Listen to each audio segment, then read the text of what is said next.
はい、皆さんこんにちは。機械系男子のケンイチです。今回はですね、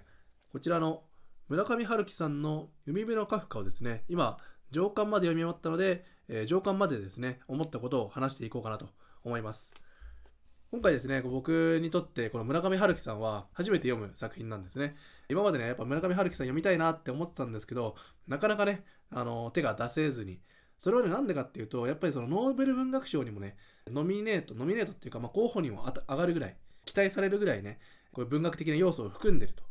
世間一般的には思われてる、世界的にも思われてる方ですから、結構やっぱ文学的な難しさがあるんじゃないかなって僕はずっと思ってたんですよ。で、実際読んでみてですね、僕はね、すごい感じたのは、これだけね、村上春樹さんがすごい人気な理由っていうのがよく分かった気がしますね。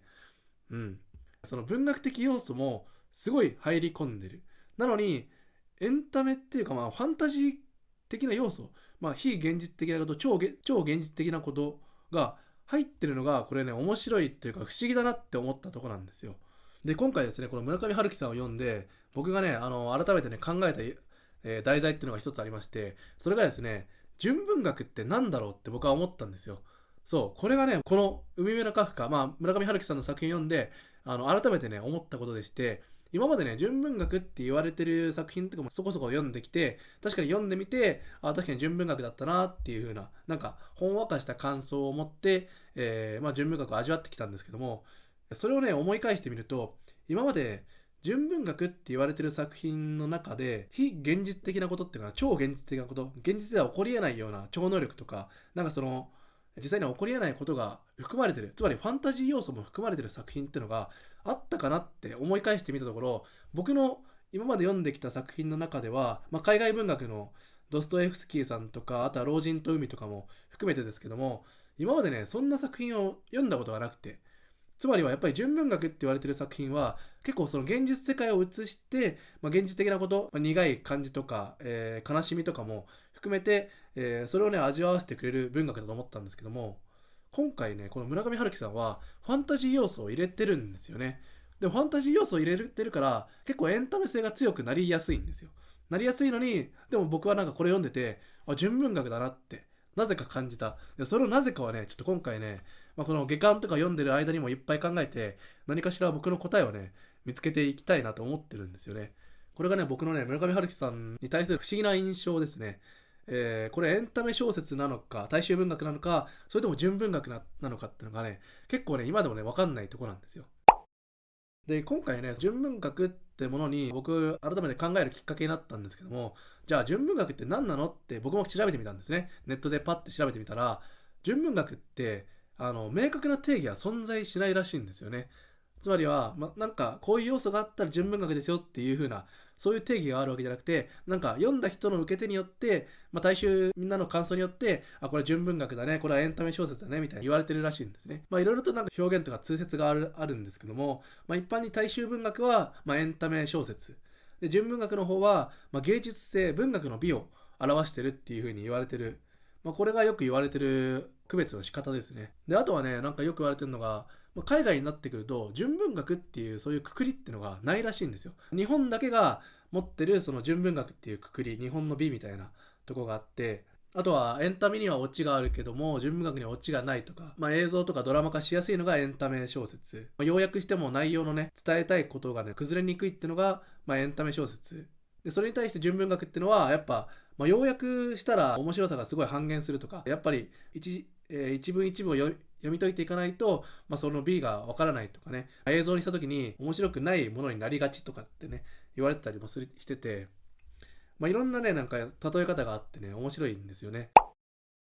僕がね注目したものが一個だけあってね、それがね海外にはなくて日本にしか純文学のくくりがないっていうもので、日本の芸術性、その純文学が芸術性を表してるっていうものに重きを置くと、そこにね焦点を当てると、日本にしかない美って何だろうかっていう風になってくるんですよ。でそこで僕がね一個思い当たったのが、日本にしかない美ってのが、その日本のね昔建てられた建物とかいろんな作り物とか見てみると、なんかそういう特徴がね出てくるらしいんですけども、日本の美っていうのは不完全なもので、不完全な状態で完成させるっていうのが日本の美というふうに言われてる、そういう要素があるって言われてるんですよ。つまり西洋の建物とかお城とかをね見てみると、綺麗に左右対称だったり左右均一みたいな、そういうのが、西洋の美学なんですね。つまり完全にも黄金比にのっとってるとか、左右対称ってのが西洋の美学。対して日本の美学っていうのは、一見すると左右対称に見えてちょっとだけ違うみたいなね。あとはその五重塔とかお城とかのね、屋根の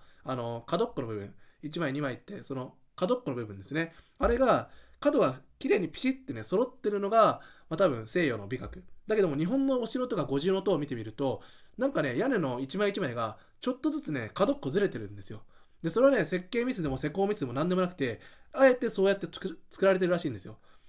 それなんでかっていうと、さっき言ったように、不完全なもの、つまりは大工さんがね作っていって 90% の状態で、完成させるっていうのが日本の美学で、なんでそんなことをするかっていうと、要はね日本の考え方にはやっぱり形あるものはいずれ失われていくと、どんどん損なわれていくっていう考えのもとに、つまり作った段階で 100% のものを作ってしまうと、そこから廃れていく未来しかないってことになっちゃうんですね。つまりどんどん、日に日に損なわれていくっていう、美が失われていくっていう考えになっちゃうんですよ。で対してまだ 90% の状態に留めておくと、 90% の不完全な状態でも今こんなに美しいんですよと。でしかも、この建物、まだね余力を残していると、美しくなる余力を残している状態ですよということで、あえて 100% にしない、廃れていく未来よりかはまだ発展がありますよっていう未来を残した状態のままで完成させる、それが日本の美学っていう風に、不完全な状態で完成させるのが日本の美って言われてるんですね。じゃあそれと同じように置き換えると、純文学っていうのは不完全な状態なんじゃないかっていう風にね考えが至るんですよ。つまりそこにね何かしら、まだまだこの文学の美、美しくなる余力を残してるけども、まだ不完全な状態のままで完成させると。その不完全な文学がもう人々からすごい支持を集めて、読まれていると。つまり完璧なものっていうのは確かに読んだ時はこれすごい美しいって思うけども、もう過不足ない状態だから満足しちゃうんですね。だけども不完全な状態、まだ少しでも余力が残ってる状態だと、なんか人々のなんか自分の解釈とか考えとかを入れる隙間があるんですよ。そういうね不完全さを残してる文学が、純文学とも言えるかなと。ただ実際に本当にそうかって言われるとそうじゃないかもしれない。梶井元次郎さんもその文学としてすごい完成度が高いって言われてる方で、あの人が書く文学は一般的な完成度がすごい高いって言われてるから、ほとんど 100% 近い状態だけども、すごい人々に読まれてるし、人々の共感を得てる作品。あとはね思ったのが、ドストエフスキーさんね、これ海外の小説ですけども、ドストエフスキーさんのカラマーゾフの兄弟、あれね文庫本にして3巻に分かれてる、上中下に分かれてる本なんですけども、すんごいね冗長な文章なんですよ。冗長っていうのはなんかなくてもいいんじゃないかっていう風な文がいっぱいあるんですね。もっと簡潔に書ける文がいっぱいあるんじゃないかって僕は思ったんですよ。すごいね読んでて眠くなるような文学だったんですよ。だけども今思ってみると、ドストエフスキーさんのカラマーゾフの兄弟から一文を抜いても一文を足してもなんかねあれにならないような気がしてならないんですよね。そういう意味ではそのカラマーゾフの兄弟はすごい完成度が高いのかもしれない。やっぱあれだけ冗長かつ、いらないものも載せつつ、だけども多すぎない、過不足がない、なんかねそう思えて仕方がないんですよね。つまり100% かなり出来上がってる状態で、あれはすごい人々を引きつける文学になってるんですよ。